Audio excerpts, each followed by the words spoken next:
अस्सलामुअलैकुम प्यारे दोस्तों, क्या हाल है सब दोस्तों का। मैं उम्मीद करता हूं कि आप सब दोस्त बिल्कुल ठीक ठाक होंगे। अच्छा जी, आज हम बात करेंगे फार्मिंग के हवाले से और इस वीडियो में मैं आप दोस्तों को बताऊंगा कि अगर आप लोगों ने फार्मिंग करनी है, आप लोगों ने रैबिट फार्मिंग करनी है तो आप सिर्फ अंगूरा रैबिट की फार्मिंग ही करें। और अंगूरा रैबिट फार्मिंग से आप किस तरह का और कितना प्रॉफिट हासिल कर सकते हैं, मैं कोशिश करूंगा कि इस वीडियो में आप दोस्तों को मैं डिटेल से जो है वो बता सकूं। किस किस तरीके से वो भी इंशाल्लाह मैं कोशिश करूंगा कि आप दोस्तों को बताऊं।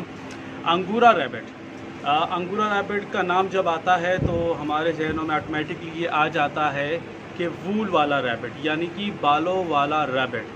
अच्छा जी, यहाँ पे आप दोस्तों के लिए मैं एक पिक्चर लगाऊंगा बाकायदा गुफ्तगू शुरू करने से पहले कि अंगूरा रैबिट से हमने खुद से क्या क्या एक्सपेरिमेंट किए हैं। ये हमने चप्पल बनवाए हैं, ये पिक्चर आपको नज़र आ रही होगी। ये आज से तकरीबन कोई 1.5 साल पहले हमने बनवाए थे। जो अंगूरा रैबिट का जो काल है, जो चमड़ा है, मैं पश्तो में भी बोलूँगा कि अंगूरा रैबिट चिकम सरमंदा, ये हमने उनसे ये चप्पल बनवाए हैं। अच्छा जी, उसके अलावा जो हमें आइडिया नहीं था लेकिन हमारे जहन में था कि हम ये चीज़ भी बना सकते हैं, हमें वो बनाने में बहुत ज़्यादा मुश्किलात का सामना करना पड़ा, क्योंकि 3 से 4 कारीगर को हमने सिर्फ ये एक चतराली केप जो आपको इस पिक्चर में नज़र आ रही होगी, ये हमने बनवाई। ये हमारे लिए काफ़ी जो था वो मुश्किल काम था। चप्पल बनाने से भी ये हमारे लिए ज़्यादा मुश्किल था, चप्पल बनाना थोड़ा सा आसान था हमारे लिए।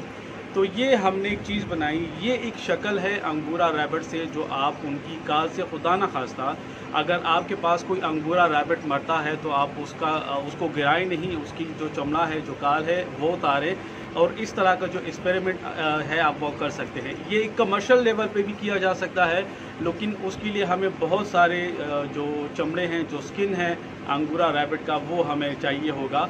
उसके लिए हमने पूरा बाकायदा प्रोग्राम भी चलाया था, जो हमारे व्हाट्सएप ग्रुप है, जो फेसबुक है, इवन यहाँ तक यूट्यूब पे भी हमने कहा था कि अगर किसी के पास इस तरह की स्किन है और वो सेल करना चाहते हैं, लेकिन 6-7 महीने का वो प्रोग्राम चलाने के बाद भी, वो कंपेन करने के बाद भी हमें उस क्वांटिटी में वो स्किन प्रोवाइड नहीं कर सके लोग जितनी कि हमको ज़रूरत थी। तो इसलिए उस चीज़ को फ़िलहाल हमने थोड़ा सा एक साइड पे कर दिया और जो हमारा वूल वाला था काम प्रोजेक्ट था, उस पे तेज़ी से जो है हमने काम शुरू कर दिया। अच्छा जी, ये एक शक्ल है अंगूरा रैबिट की जिससे आप एक अच्छा और बेहतरीन प्रॉफिट जो है वो हासिल कर सकते हैं। उसके अलावा जो उसकी यूरिन या बेंगड़ी है, उसके ऊपर बहुत सारे लोग एक्सपेरिमेंट कर चुके हैं। एज अ काज जो अपने वो खेत वगैरह में यूज़ कर रहे हैं, वो एक शक्ल है कि आप उनसे जो है प्रॉफिट हासिल कर सकते हैं। उसके अलावा जनाब उनकी जो वूल है, जो आप दोस्तों को बखूबी पता होगा कि अंगूरा रैबिट पाकिस्तान कब, कैसे और किस लिए इंपोर्ट किया गया था, तो उस पर अल्हम्दुलिल्लाह भी हमारा काम जारी है। आने वाले कुछ दिनों में इंशाल्लाह हम उसकी प्रॉपर अनाउंसमेंट भी करेंगे वूल के हवाले से। ये तीसरा एक है आप दोस्तों के लिए कि आप उससे प्रॉफिट हासिल कर सकते हैं। अच्छा जी, उसके अलावा आप इसकी फार्मिंग कर सकते हैं। फार्मर्स के लिए अगर आपके पास बहुत सारे ब्रीडर पेयर्स हैं और आपके पास बनीज आते हैं और आप बहुत कम प्राइस पे मतलब फार्मर्स को ये सेल करते हैं, तो उसमें आपको एक बहुत अच्छा प्रॉफिट जो है वो हासिल हो सकता है। 5वां जो ऑप्शन है प्रॉफिट का अंगूरा रैबिट का, वो है उसका मीट। क्योंकि जो पाकिस्तान में जो मीट पर्पस की ब्रीड है, मेरे ख्याल में जितने फार्मर्स को मैं जानता हूँ तो इसमें ऐसे बहुत कम लोग हैं कि जिनके पास न्यूजीलैंड वाइट या फ्लेमिश 5 या 6 केजी का होगा। वरना जितने भी लोग हैं पाकिस्तान में जिन्होंने मीट पर्पस की ब्रीड रखी हुई है, 3 किलो, पौने 3 किलो या हद हुई तो 3.5 किलो तक उनके पास मीट की ब्रीड होती है। तो जिन मेरे दोस्तों ने अंगूरा रैबिट्स रखे हुए हैं उनको बखूबी पता है कि हमारे पास 3 केजी तक जो है जायंट अंगूरा में हमारे पास अवेलेबल होते हैं। मेरे अपने सेटअप में अल्हम्दुलिल्लाह 3 केजी तक है।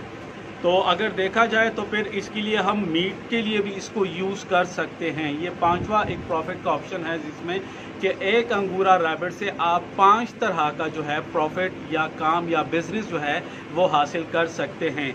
क्योंकि जो मीट पर्पस की ब्रीड है या जो ये है, मेरे ख्याल में इसमें और उसके गोश्त में कोई फ़र्क तो नहीं होगा, सिर्फ इसका नस्ल का ही फ़र्क है कि ये वूल वाली ब्रीड है और वो बग़ैर वूल की है, मतलब उसके ऊपर वूल है लेकिन अंगूरा जितनी वूल नहीं है। ये इतने डिटेल से किस तरह का प्रॉफिट आप हासिल कर सकते हैं बताने का मकसद ये था कि जो मेरे नए आने वाले दोस्त हैं तो ख़ासकर मैं उनको कहूँगा कि आप अंगूरा रैबिट की फार्मिंग करें। इसको आप मीट के लिए भी यूज़ कर सकते हैं, वूल के लिए भी यूज़ कर सकते हैं, इनकी स्किन भी आप यूज़ कर सकते हैं जनाब। इनके फार्मर्स के लिए आप इनके फार्मिंग कर सकते हैं, क्योंकि मौजूदा जो बिज़नेस है पाकिस्तान में, ये सब दोस्तों को पता है कि मीट पर्पज़ से ज़्यादा जो है वो जो अंगूरा रैबिट है उसका ज़्यादा बिज़नेस हो रहा है पाकिस्तान में। ये सब दोस्तों को बखूबी पता है। मुझे उम्मीद करता हूँ कि इस वीडियो से आपको क्लियर हुआ होगा कि आप लोगों ने कौन सी फार्मिंग करनी है। तो अपना बहुत सारा ख्याल रखिएगा, मुझे दुआओं में याद रखिएगा। अल्लाह हाफिज़।